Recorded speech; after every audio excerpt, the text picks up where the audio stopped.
কইস রে ক? আব্বা আমি বিয়ে করব।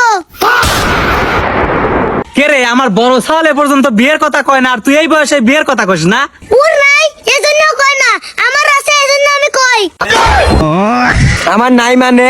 আরে আমার গার্লফ্রেন্ড আছে, তোমার কি আছে এজন্য আমি কইছি। ও এই কথা তুই 10 বার করে ক।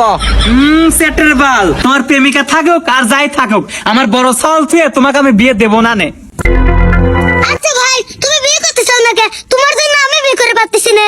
আরে ছোট, আমি তো বিয়ে কিসের লাগে করি না, আমার একটা সমস্যা আছে। আমি আগে থেকে জানতাম তোমার সমস্যা আছে। দেখছো আব্বা? কে রে বেটা, তোর আবার কি সমস্যা আছে?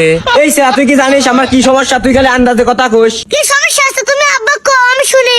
হরে বাপ, তুই ক আমার তোর কি সমস্যা, আমি তোর বাপ লয়, নির্ভয়ে ক। না আব্বা, কবলে আমি, আমার শরম করে। দেখছো আব্বা, বড় ভাইয়ের মনে করে সমস্যা আছে এজন্য করছে না। শোন বেটা, শরম লজ্জা করিস নে, এ যুগি শরম করলি গরম ভাত পাওয়া যায় না, বাপ মা হইলো বন্ধুর মতন, কয়েক লাদে বেটা, শরম করিস নে। আব্বা আমার সমস্যা হলে খালি মানুষের বউ পছন্দ হয়। আরো বললাম না বুঝিয়ে।